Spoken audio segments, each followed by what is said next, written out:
Hey, what's up everybody? Episode 2 of the Let's All Lift show. I'm your host, Brock in the gym. Today I'm just talking about my dead simple weightlifting strategies. I think a lot of people get really confused with how specific some weightlifting programs can really be. You start talking about proper periodization, mesocycles, weight prescriptions, X% of your 1 rep max, your 5 rep max. Like all this stuff can kind of get overwhelming for a beginner, especially if you're doing it on your own. And so if you are somebody who just wants to get started, go in the gym, and you're like, just give me something simple to do.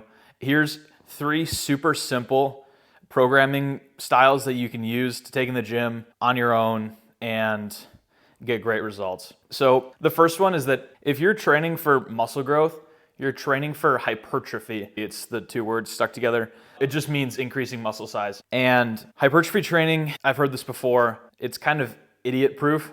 Because basically, like, if it burns and it's difficult, you're gonna build muscle. And that's kind of all there is to it. So the technical recommendation for hypertrophy training is gonna be 3 to 5 sets of 8 to 12 reps. And that 8 to 12 rep range is really important because typically, if you're doing the proper weight, that's where you're gonna start really feeling a burn and getting close to failure. If you can do more than 15 reps of a given exercise, the weight's not heavy enough. And that's really a good place to start if you're trying to build muscle. Like if you just want to go into the gym today, pick 3 to 5 upper body exercises and do 3 to 5 sets of 8 to 12 reps. If it doesn't burn, it's not heavy enough. Focus on your technique. You're gonna build more muscle by focusing on technique and using proper technique than you are just by throwing some weight around. So that's the big thing. It's really simple. Just go in the gym, move something until it burns. The second style of training that a lot of you are probably looking for is strength training. So you want to get stronger. I define strength as your ability to move something. Maybe it's your own body. Maybe it's a jar of peanut butter. Maybe it's opening the jar of peanut butter, which is difficult. But yeah, that's strength. Okay, so how do you train strength? With strength training, you do need to be hyper aware of technique. You always need to be aware of technique, but specifically during strength training, because during strength training, you're going to be going into the 70 to 95% of your 1 rep or 5 rep max, just depending on how you max out. Like, the point is that you're gonna be doing heavy weight. This is where you're doing super heavy weight and you're doing it for 3 to 5 sets of 3 to 5 reps. That it's as simple as that. So let's say my 1 rep max on the back squat is 400 pounds. I'll take 325 to 350 and do 3 to 5 reps of 3 to 5 sets. And that's my squat strength day. And that's gonna build the strength in your muscles. And you are gonna get a little bit of hypertrophy with that, meaning you're gonna grow your muscles a little bit. Not quite as much as if you're just dedicated hypertrophy training, but you're still gonna get a little bit of that. Plus you're gonna get the strength gain, which is obviously what you're training for. So if you don't know what your 1 rep or 5 rep max is, first off, if you're gonna 5 rep max, do not do it if you don't have proper technique and if you're not very confident in your technique, and do not do it without a spotter. If you have both those things, then it's safe to 1 rep or 5 rep max. Just be hyper focused on your technique when you're doing that. So, but if you don't know those numbers, it's okay. A super general idea for strength training is if something's heavy enough to be difficult, but light enough for you to move with proper technique, that's probably gonna be good. So if you wanna go into the gym today and do a strength training session, heavy enough to be difficult, but light enough that you can move it with proper technique. Those are the 2 things that I'm looking for with a strength training session. Also, on another note, I promise you, the price that you will pay for bad technique is not worth paying, period. Like, you're gonna get injured, you're gonna hurt like crazy, you're gonna be out of the gym for months at a time. The price is just not worth it. You would rather do lighter weight and get proper technique. You're gonna build more muscle doing that, by the way, but even still, you'd rather do a lighter weight with proper technique rather than pushing the weight to the max and getting hurt. You're just gonna have a better time with that. You're gonna have a bad time. Okay, so really the third general style of training that you're probably gonna be going for is power training. So power is like performance training. So if you're playing basketball and you're like, I wanna jump higher, that you would train for power to do that. Or if you're a volleyball player and you wanna like get over the net higher, which is again a jumping example. If you're a sprinter and you wanna sprint faster, it's a type of power training that you'll be doing. So power is just force by time.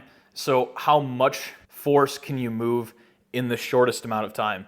So again, we'll take my back squat example. How fast could I move 400 pounds? Now, I would never do a power training session with 400 pounds on my back, but the point is the same. Like if I could move that 400 pounds at like 0.8 meters per second, which is really fast for a back squat like that, that would be how I would measure power there. But okay, so here's the super simple power training strategy. 3 to 5 sets of 1 to 3 reps at 50 to 60% of your 1 rep max.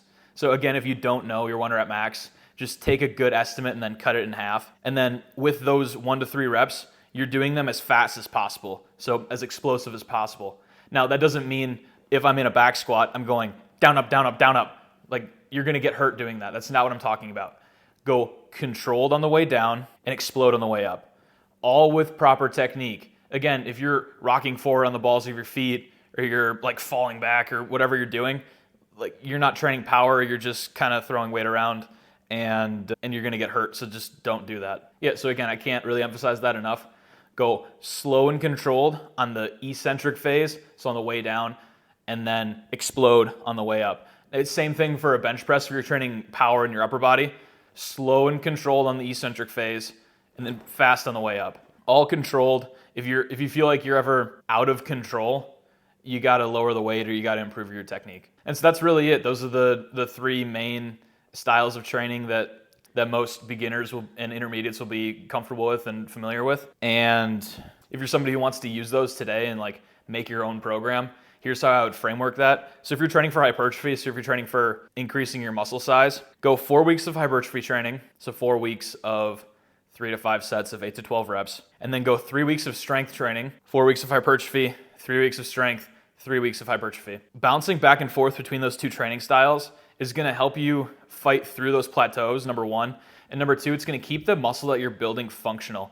So a lot of times in the bodybuilding community, you'll see guys who are huge and then their powerlifter friends will come by who are like objectively smaller than they are, and the powerlifter guys will move more weight.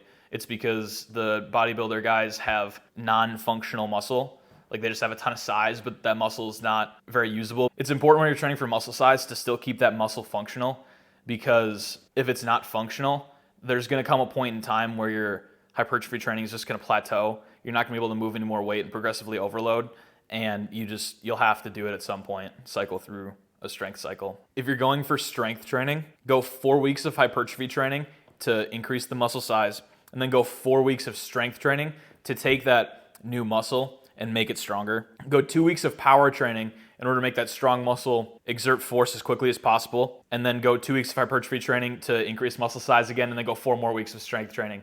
Doing this periodization style is gonna help you gain a ton of strength a lot faster than if you just did a linear strength training style. And again, if you do that strength training style, you're gonna plateau at some point because that strong muscle that you've built is kind of capped out at size. If you don't train power during a strength emphasis program, that muscle that you trained is not going to produce force quite as fast as it could optimally, which is gonna lead to a plateau at some point in your training. And if you wanna train power, so like if you're in a basketball league or something and you wanna jump higher, best way to do that is just take a strength training cycle, and 2 weeks of power, 3 weeks of strength, 2 weeks of power, like some type of rhythm like that.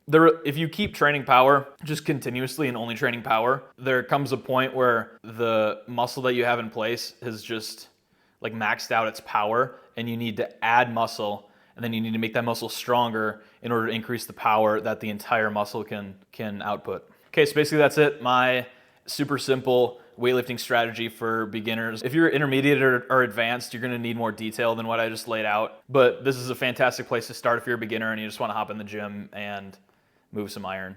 So that's all I got for episode 2 of the Let's All Lift podcast. Check me out next time in episode 3. Like and subscribe, follow, hit all the buttons. So thanks.